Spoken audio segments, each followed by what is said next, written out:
Nadie quiere estar en un lugar de trabajo donde no se siente valorado, donde se siente incómodo, menospreciado o incluso maltratado. Y esto aplica a todo ámbito de nuestras vidas también, pero por sobre todo a nuestro lugar de trabajo, que es el lugar donde pasamos la mayor parte y tiempo de nuestras vidas.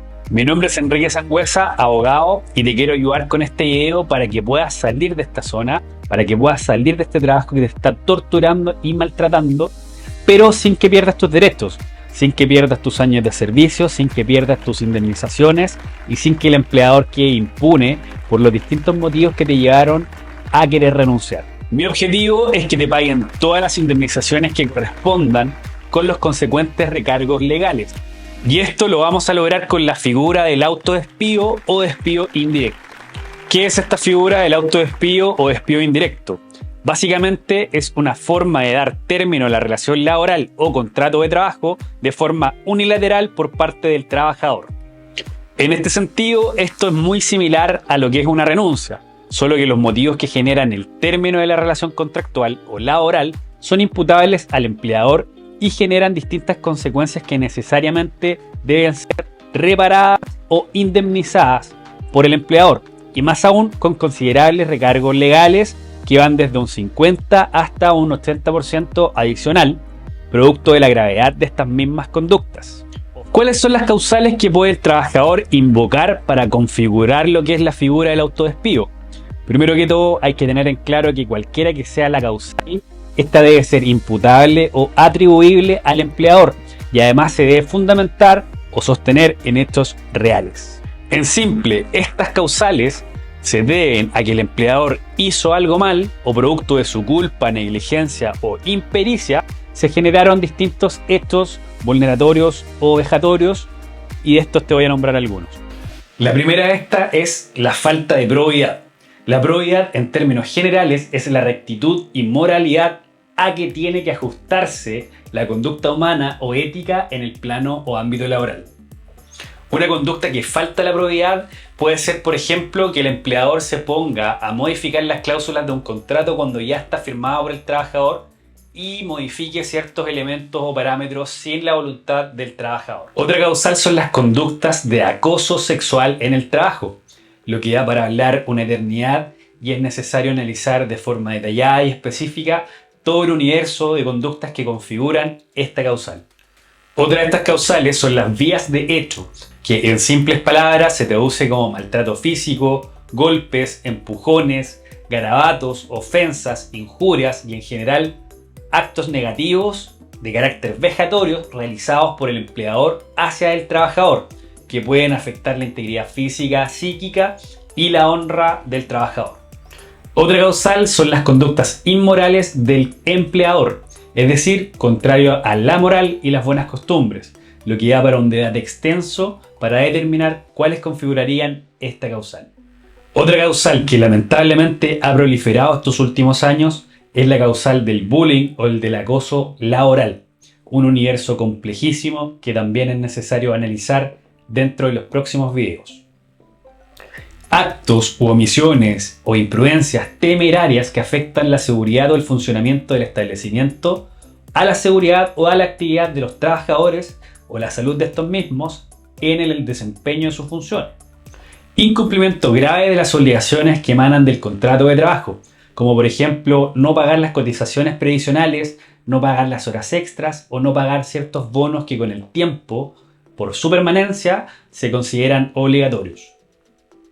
Es necesario analizar con un abogado caso a caso todos los elementos para ver si es que estos se encuadran, calzan o configuran algunas de estas causales, para que luego te sirvan de fundamento en la gestión de tu autodespido o despido indirecto, y así también sabrás cuáles son las posibilidades que tienes para ganar en un tribunal laboral. Esto también es importante, ya que será tarea de tu abogado en la demanda laboral desarrollar todos los elementos, hechos y fundamentos en derecho que configurarán estas causales, recordando que además será necesario preparar la vía para llegar a esta instancia, presentando en primer lugar la carta de autodespido. Será tarea de tu abogado en la demanda laboral desarrollar los hechos y fundamentos en derecho que configurarán estas causales, recordando que además es necesario preparar la vía para llegar a esta instancia, presentando en primer lugar lo que es la carta de autodespido, que es el elemento más importante dentro de este procedimiento. ¿Qué es la carta de autodespido? Es el elemento más importante de tu procedimiento. Esta carta debe necesariamente redactarla a tu abogado, ya que contendrá los elementos esenciales que luego fundamentarán tu demanda. En la práctica deberás presentar 3 ejemplares. El primero lo presentarás de forma personal o lo enviarás por carta certificada a tu empleador. El segundo lo presentarás a la inspección del trabajo. Y la tercera, te la quedas tú y la remites a tu abogado, ya que deberá presentarla junto a la demanda.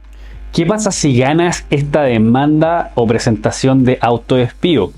Si ganas, te van a tener que pagar la indemnización por aviso previo y la indemnización por años de servicio, recargados en un 50% si la causal fue un incumplimiento grave de las obligaciones del contrato y un recargo del 80% si fue alguna de las otras causales, y agregar el daño moral. Como el contenido y las causales del autodespido son generalmente vulneraciones de derechos del trabajador, podrás demandar, y ojo aquí los abogados, en la misma demanda por tutela laboral, por vulneraciones de derechos fundamentales o por despidos discriminatorios, siempre que la causal invocada en la carta de autodespido o en la demanda de autodespido pueda considerarse vulneratoria o discriminatoria. Espero que este procedimiento te haya quedado claro. En los próximos videos les explicaré qué es o de qué se trata la tutela laboral. Pero para darte un adelanto, este procedimiento aplica, y te doy un ejemplo, cuando eres o has sido víctima de acoso sexual en el trabajo, lo que configura una doble acción, una causal de autodespido y también una vulneración a tu integridad física y psíquica susceptible del procedimiento de tutela. Aquí te doy un tip jurídico gratuito. Aquí en la demanda siempre primero debes demandar la tutela laboral y luego el autodespido. Recuerda, en la misma demanda. ¿Por qué en la misma demanda? Primero por un tema procesal jurídico que todo abogado debiese conocer, y luego por un tema práctico. Si el tribunal resuelve que existe alguna vulneración a tus derechos fundamentales, te va a tocar una indemnización que puede ir entre 6 a 11 sueldos, además de los otros elementos como el mes de aviso previo y los años de servicio, con una recarga del 80% más el daño moral. ¿Qué pasa si no logras probar nada? En el peor de los casos, se va a entender que renunciaste y no te va a tocar ningún tipo de pago o indemnización. Es por esto que siempre debes preparar una buena estrategia y la vía para la demanda con un abogado experto en derecho laboral. Si necesitas mi asesoría en esta materia, puedes agendar una reunión a mi estudio jurídico. Te dejo las instrucciones acá abajo en la descripción de este video. Y si te gustó el video, por favor suscríbete a mi canal y agradéceme con un like o comentario. Así nos motivamos para seguir creando más videos con más elementos indispensables en la vida jurídica que sean de utilidad para ti y todo el mundo. Los próximos videos te prometo que serán sobre el procedimiento de tutela o las indemnizaciones que ya te mencioné.